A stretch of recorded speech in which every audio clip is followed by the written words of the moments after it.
부활절 아침 우리에게 주시는 하나님의 말씀입니다. 마가복음 16장 1절에서 11절까지의 말씀, 저와 여러분이 한 절씩 번갈아 읽도록 하겠습니다.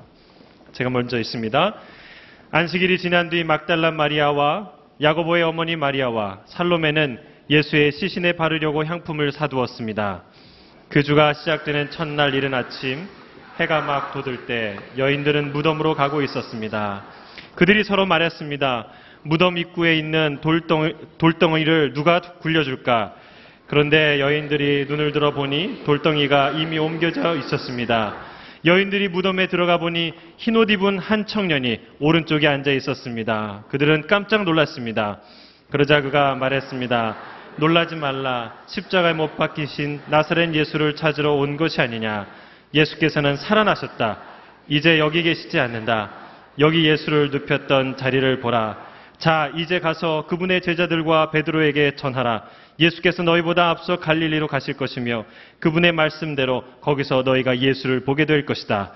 여인들은 넋을 잃고 벌벌 떨면서 무덤에서 도망쳐 나왔습니다. 너무나 무서워 아무에게 어떤 말도 할 수가 없었습니다. 예수께서 그 주가 시작되는 첫날 이른 아침 부활하셔서 맨 처음으로 막달라 마리아에게 나타나셨습니다. 막달라 마리아는 전에 예수께서 7 귀신을 쫓아주신 여인입니다. 그녀는 전에 예수와 함께 지내던 사람들에게 가서 전했습니다. 그들은 슬피 울며 통곡하고 있었습니다. 함께 읽겠습니다. 그러나 그들은 예수께서 살아나셨다는 소식과 또 마리아가 그분을 직접 보았다는 말을 듣고도 믿지 않았습니다. 아멘. 그가 누우셨던 자리를 보라. 우리 이재훈 목사님 말씀 선포해 주시겠습니다. 우리 박수로 맞이하도록 하겠습니다. 할렐루야. 기독교의 부활을 증거하는 많은 도서들이 법률가들에 의해서 기록됐다는 것은 참 의미 있다고 생각합니다. 모든 증거와 정황을 논리적으로 분석하는 이 법률가들이 그리스도의 부활을 묵상하면서 도저히 부인할 수 없는 그러한 명백한 증거를 가진 이 부활 앞에서 무릎을 꿇었습니다. 기네스북의 가장 성공적인 변호사로 기록되어 있는 법률가는 라이오넬 럭후라는 분이라고 합니다. 이분은 245건의 그 사건을 연속해서 이렇게 승리한 그런 변호사라고 합니다. 이분이 이 신약에 나타난 그리스도의 부활의 증거를 법률적으로 또 증거에 입각해서 검토한 이후에 그는 그리스도의 부활을 믿지 않을 수가 없었고 이런 고백을 했습니다. 예수님의 부활의 증거가 너무나 나를 압도하기 때문에 난 어떤 의심도 없이 그것을 받아들이지 않을 수 없다. 이번 부활절을 맞이하면서 우리의 모든 편견과 또 우리의 선입관을 내려놓고 이 말씀에 나타난 부활의 증거들을 함께 받아들이며 그 가운데 이 증거 자체가 우리에게 믿음을 주는 것은 아니지만 이 증거를 통해 더욱더 확신하며 부활의 생명을 함께 누릴 수 있게 되기를 바랍니다. 이 첫 번째 부활절의 모습을 기록하고 있는 복음서, 특별히 우리가 함께 읽은 마가복음 16장의 말씀을 통해서 우리가 부활의 이 기록들을 믿고 부활을 신뢰하고 부활을 그리고 갈망해야 되는 이유가 나타나 있습니다. 첫 번째 이유는 매우 역설적인 이유입니다. 그것은 바로 복음서에 나타난 부활을 체험한 첫 번째 제자들은 한결같이 부활을 믿기 어려워했다는 것이죠. 그들은 두려워했습니다. 벌벌 떨었습니다. 오늘 본문의 8절의 말씀도 보십시오. 무덤을 찾아간 여인들은 어떻게 반응했습니까? 여인들은 넋을 잃고 벌벌 떨면서 무덤에서 도망쳐 나왔습니다. 너무나 무서워 아무에게 어떤 말도 할 수가 없었습니다. 다른 복음서들 보면 제자들이 부활을 기대하지 않았다는 걸 알 수가 있습니다. 예수님의 말씀을 들었지만 기대하기조차 어려운 인간의 경험과 상식과 역사의 현실로는 도저히 상상할 수 없는 일이기 때문에 그들은 부활을 기대하지 않았다는 것이죠. 그리고 막상 부활의 증거들이 나타났을 때 그들은 믿기 어려워했다는 것입니다. 심지어 예수님을 만나는 그 현장 속에도 의심하는 자가 있었다는 것이죠. 그토록 부활은 믿기 어려운 것입니다. 따라서 어떤 이들처럼 부활을 믿기 어려운 건 지극히 당연한 일인지도 모릅니다. 그러나 우리가 믿기 어려운 이 부활, 우리가 기대조차 하기 어려운 이 부활이 실제로 있었다는 것을 성경은 증거하고 있다는 거예요. 그것이 역설적으로 신약에 기록된 이 부활의 기록들이 사실이라는 걸 보여주는 거예요. 만일 부활에 관한 기록들이 제자들이 임의적으로 거짓말로 예수님이 부활했다는 것을 기록했다면 절대 이렇게 기록하지 않았을 것입니다. 다른 사람들이 믿게 할 목적으로 거짓을 만든 사람들이 스스로 믿기 어려워했다는 기록들로 가득 차는 기록을 만들어서 다른 사람을 믿게 하였다고는 믿을 수가 없기 때문이죠. 매우 역설적인 증거인 것입니다. 오늘 본문 11절에 보면 예수님을 만난 여인들이 다른 제자들에 가서 부활의 소식을 전했을 때도 선뜻 믿은 제자들이 없었다고 기록하고 있습니다. 11절의 말씀을 함께 읽겠습니다. 시작. 그러나 그들은 예수께서 살아나셨다는 소식과 또 마리아가 그분을 직접 보았다는 말을 듣고도 믿지 않았습니다. 이 믿지 못하는 이 제자들의 반응, 이것이 바로 역설적으로 부활이 사실이라는 증거이죠. 따라서 첫 번째 부활절을 맞이했던 이들처럼 우리의 마음속에도 부활을 맞이할 때 이 놀라움, 이 충격, 이 무서움과 두려움이 일리게 있어야 하는 것입니다. 우리는 부활이라는 단어에 너무나 익숙해져 있어요. 너무나 자주 그리고 오랫동안 부활이라는 단어를 익숙해져 있기 때문에 놀라지 않습니다. 오늘 이 아침에 예배 나오면서 두렵고 벌벌 떠는 마음으로 예배 참석하신 분 계십니까? 우리는 다 부활절의 매너리즘에 빠져 있는 거예요. 세상을 향하여 아무리 예수님 부활하셨다고 신문에 광고를 내고 방송을 하고 플래카드를 붙여도 사람들이 놀라지 않습니다. 왜요? 부활절 예배를 드리고 나오는 성도들이 놀라지 않았기 때문입니다. 사람들은 구호에 변화되는 것이 아니라 변화된 사람을 통해서 놀라기 때문이죠. 오늘 이 부활절의 예배를 통하여 우리의 마음속에 이 두렵고 떠는 놀라운 그런 마음을 회복하는 저와 여러분 되기를 축원합니다. 두 번째로 복음서는 부활의 첫 증인들을 여인들로 기록하고 있다는 것이 또 하나의 증거가 되는 것입니다. 마가복음 16장 1절에 오늘 본문에 보면 이렇게 기록되어 있습니다. 안식일이 지난 뒤 막달라 마리아와 야고보의 어머니 마리아와 살로메는 예수의 시신에 바르려고 향품을 사두었습니다. 그 주가 시작되는 첫날 이른 아침 2절에 해가 막 돋을 때 여인들은 무덤으로 가고 있었습니다.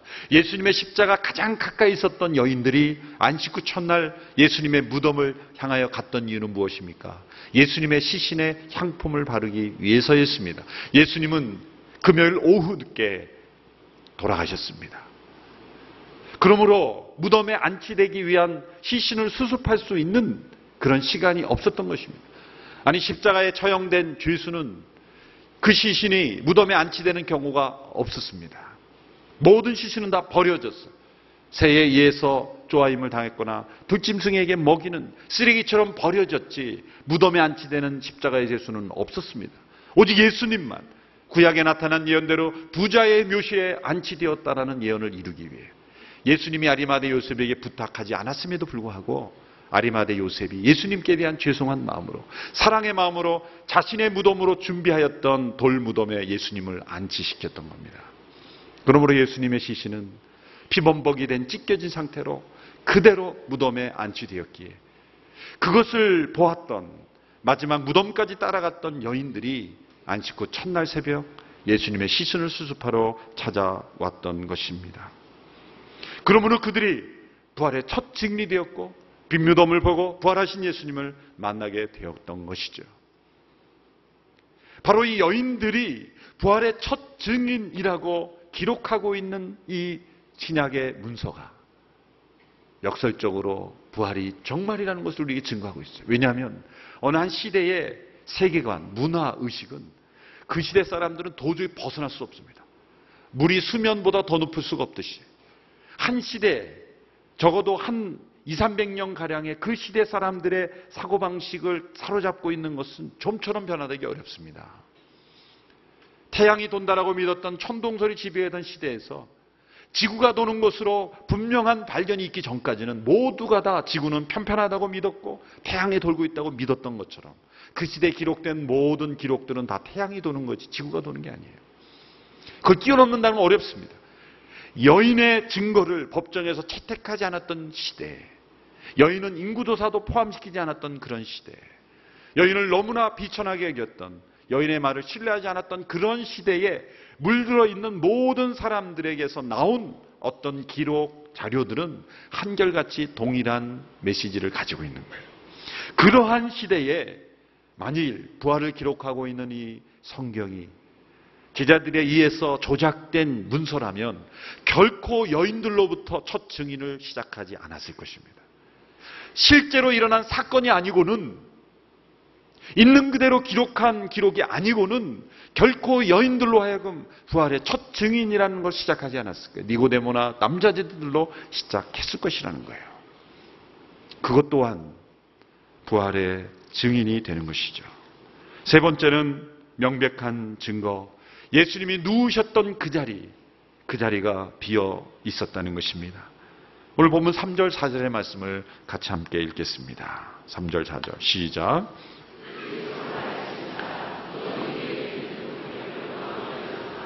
그런데 여인들이 눈을 들어보니 돌덩이가 이미 옮겨져 있었습니다.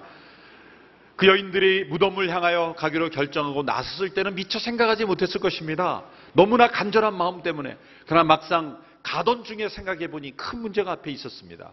그것은 1톤이나 이상이 되는, 장정이 10명이 밀어도 움직이지 않는 큰 돌이 그 입구에 막혀 있었기 때문인 것이죠.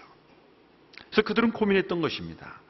하나님은 그들의 고민을 아시고 천사들을 통해서 그 돌문을 미리 열어주셨습니다. 마태복음 28장 2절로 4절에 보면, 그런데 갑자기 큰 지진이 일어나더니 주의 천사가 하늘에서 내려와 돌을 굴려내고 그 돌 위에 앉았습니다. 그 천사의 모습은 번개와 같았고 옷은 눈처럼 희었습니다.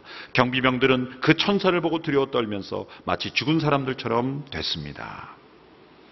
천사가 돌문을 열어준 이유는 무엇입니까? 예수님께서 안에서 밖으로 나오실 수 있도록 돕기 위해서 한 것이 아닙니다.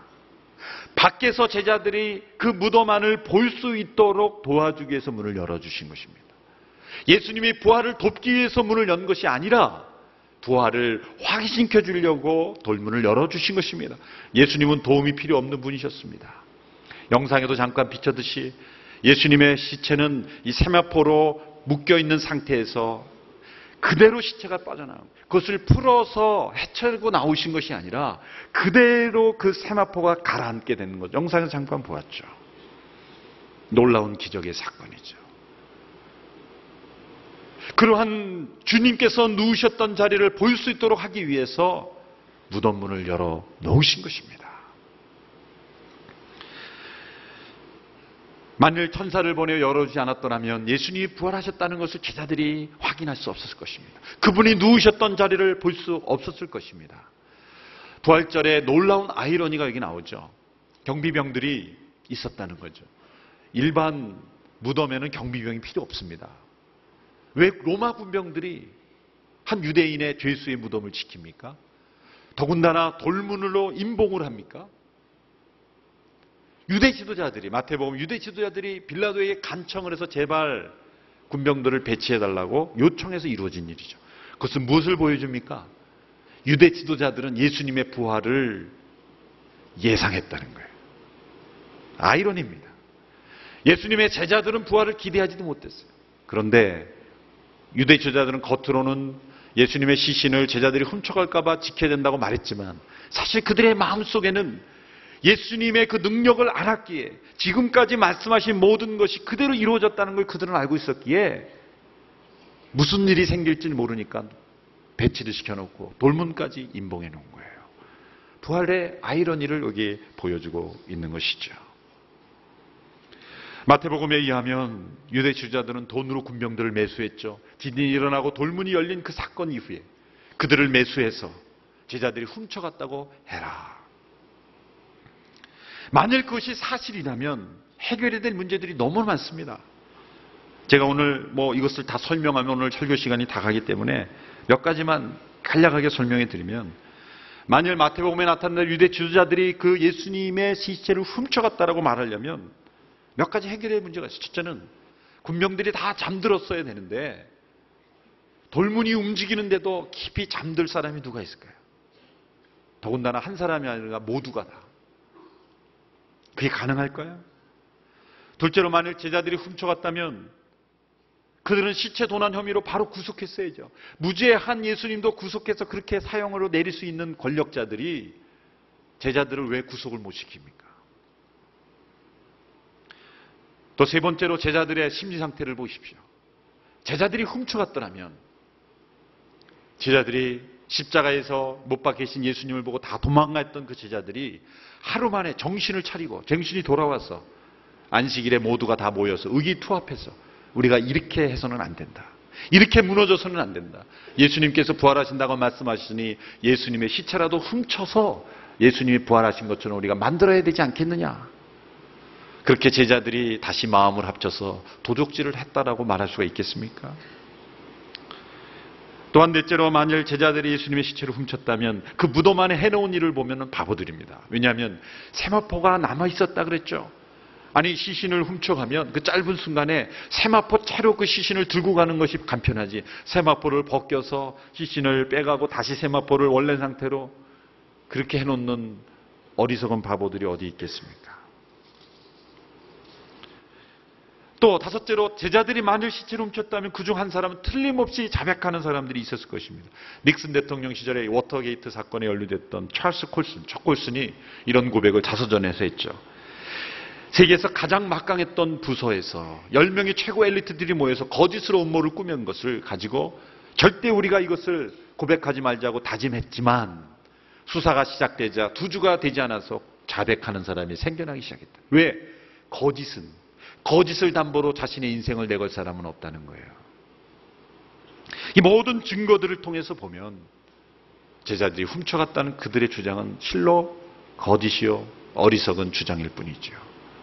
그 외에도 부활을 믿지 않기 위해서 어떻게 하면 부활을 믿지 않을까?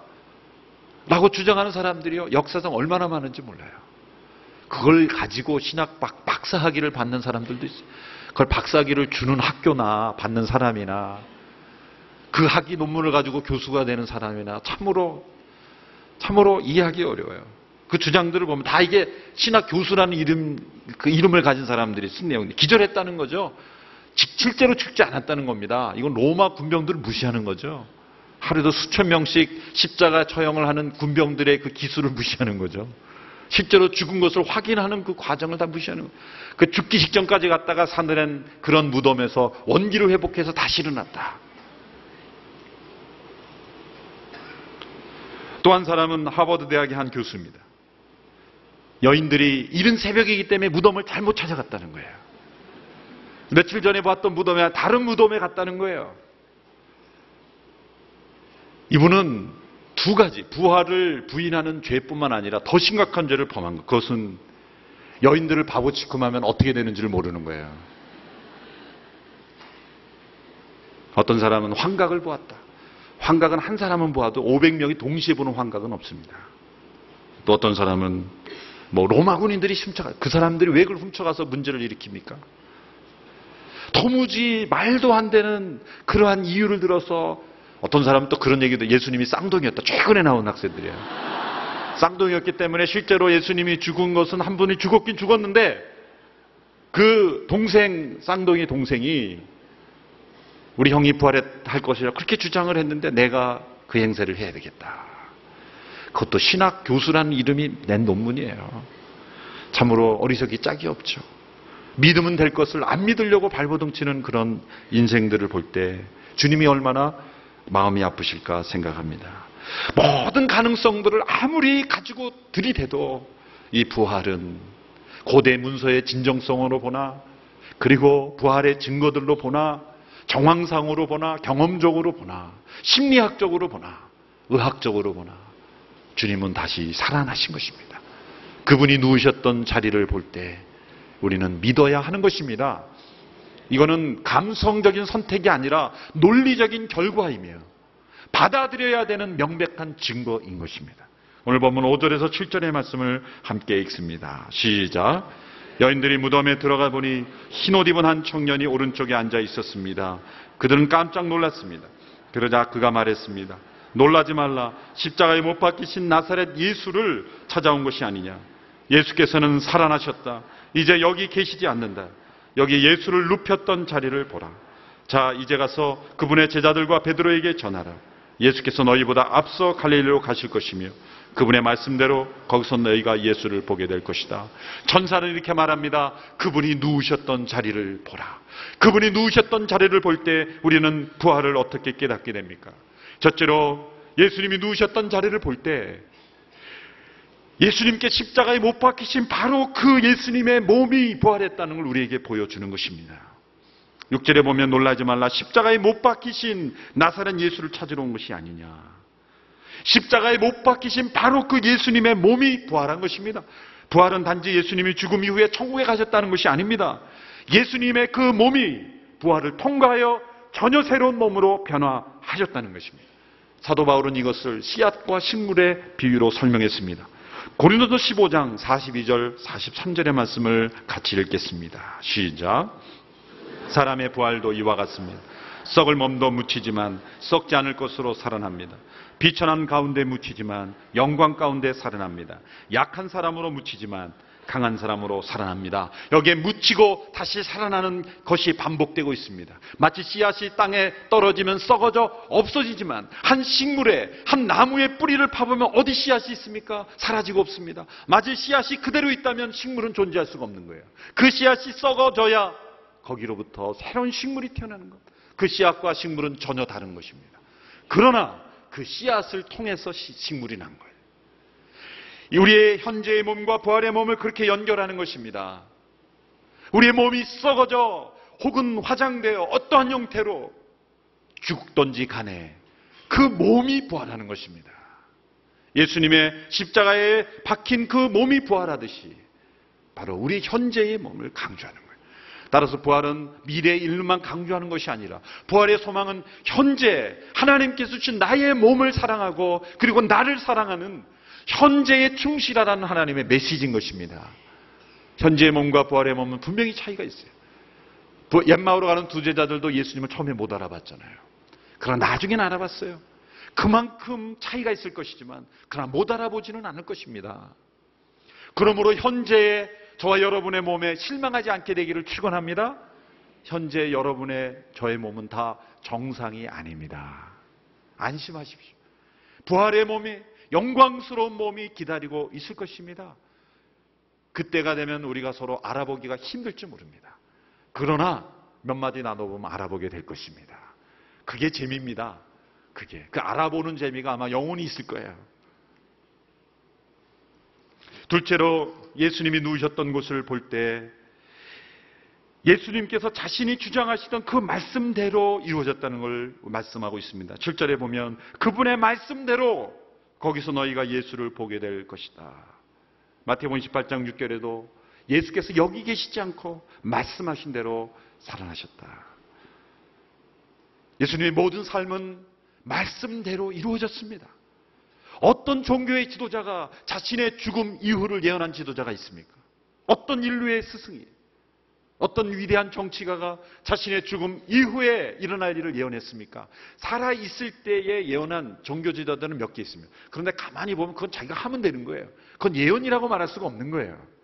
자기가 그건 계획이지, 자기가 할 일을 말한 것이지 예언이 아닙니다. 진정한 예언이 되기 위해서는 자신의 선택과 힘으로 할 수 없는 영역에서 일어나는 일을 말해야 진정한 예언이에요. 그리고 죽음 이후의 일을 말할 수 있어야 그건 진정한 예언인 것입니다. 예수님은 언제나 죽음 이후에 나는 다시 살아날 것을 예언하셨습니다. 그분의 말씀대로 예수님은 다시 살아나신 것입니다. 그러므로 그분의 말씀이 이루어지지 않는 단 한 가지 예언이 있습니다. 그것은 바로 다시 올 것이라는 예언입니다. 지금까지의 모든 예언이 말씀대로 이루어졌다면 다시 오시려 하는 그 예언도 우리가 이루어질 것을 믿어야 하는 것입니다. 세 번째로 예수님이 누우셨던 곳을 볼 때 제자들은 예수님의 무덤에 머무르지 않고 가서 부활을 증거하도록 만들었습니다. 오늘 7절의 말씀을 다시 보시면 이제 가서 그분의 제자들과 베드로에게 전하라. 또 10절의 말씀을 보십시오. 같이 읽겠습니다. 10절 시작. 그녀는 전에 예수와 함께 지내던 사람들에게 가서 전했습니다. 그들은 슬피 울며 통곡하고 있었습니다. 무덤을 찾아가던 여인의 발걸음은 심히 무겁고 괴로웠습니다. 그러나 그 무덤이 비었고 예수님이 누우셨던 자리를 보는 그 여인들은, 그리고 부활하신 예수님을 만난 그 여인들은 힘차게 달려가서 예수님이 부활하셨다는 사실을 전하게 되었다는 거예요. 이 세상의 무덤을 우리가 방문할 때는 그 발걸음이 무겁고 천천히 걷게 됩니다. 그러나 예수님이 누우셨던 무덤을 향하여 가는 제자들은 그곳에 머무를 수가 없습니다. 빨리 달려가서 부활의 소식을 증거할 수밖에 없는 것입니다. 예수님의 무덤을 향하여 할 때 우리의 마음에 새로운 힘과 능력이 샘솟는 이유는 무엇입니까? 그것은 예수님만의 부활이 아니기 때문입니다. 그분의 누우셨던 곳을 볼 때 우리가 눕게 될 자리도 비게 될 줄로 믿습니다. 앞서간 믿음의 선조들, 우리의 믿음의 조상들의 무덤 또한 예수님이 누우셨던 자리처럼 비게 될 것을 믿습니다. 그렇게 우리는 우리 인생에 절망하고 좌절할 때 예수님이 누우셨던 자리를 향하여 나아가야 하는 것입니다. 찰스 스펄전 목사님은 늘 성도들에게 이렇게 당부했다고 합니다. 예수님이 누우셨던 자리를 자주 방문하십시오. 예수님의 빈 무덤에 자주 방문하십시오. 비어있는 그 자리를 확인하십시오. 그리고 저와 여러분의 무덤도 그렇게 될 것을 믿으십시오. 우리의 무덤도 비게 될 것입니다. 잠자는 자들의 첫 열매가 되시고 부활의 첫 열매가 되신 주님의 무덤처럼 우리의 무덤도 비게 될 줄로 믿습니다. 이것이 부활의 능력입니다. 먼 훗날 단지 우리가 부활의 몸을 입게 될 것을 상상하며 믿음으로 사는 것은 바로 오늘 이 시대에 우리가 어떠한 상황 속에서도 우리의 무덤도 비게 될 것을 믿는 생명의 부활의 믿음으로 우리가 승리하며 살아갈 수 있다는 것입니다. 이 부활의 아침에 이 부활의 능력이, 부활에 대한 믿음이 우리의 삶을 다시 한번 새롭게 하고 변화시키는 복된 부활의 아침 되기를 주님의 이름으로 축원합니다. 기도하겠습니다.